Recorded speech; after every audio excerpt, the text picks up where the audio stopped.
आमच्या मागण्या पालकमंत्री आणि जिल्हाधिकाऱ्यांमार्फत शासनाला कळवलेल्या आहेत।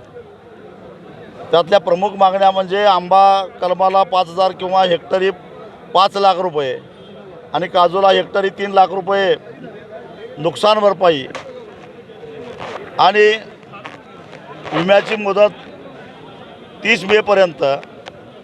त्याचबरोबर थकीत नसलं तरीसुद्धा आंबा बागायतदार आणि काजू बागायतदारांचं चालू कर्जसुद्धा कर्जमाफीला पात्र धरावं, यासारख्या महत्त्वाच्या मागण्यावर आम्ही निवेदन दिलेलं आहे। या संदर्भामध्ये मुख्यमंत्र्यांनी सकारात्मकता दाखवलेली आहे असं पालकमंत्र्यांनी इथं येऊन सांगितलं।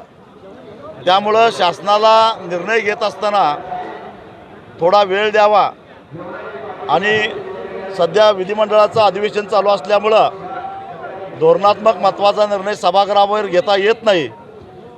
तो विधानसभा सदस्यांचा विशेष अधिकाराचा भंग होतो, म्हणून आम्ही संयमाची भूमिका घेऊन 23 तारखेपर्यंत म्हणजे 10 दिवस शासनाची वाट बघायचं ठरवलेलं आहे। त्या 10 दिवसामध्ये जर का सरकारनं काही ठोस निर्णय घेतला नाही, आम्हाला चर्चेला बोलवलंच पाहिजे असा आमचा आग्रह नाही।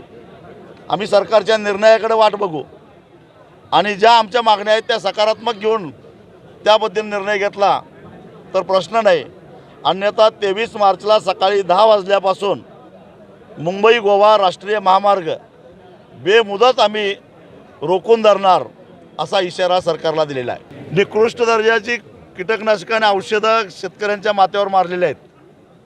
त्याचा MRP आणि त्याची किंमत याचा काही ताळमेळ राहिलेला नाही।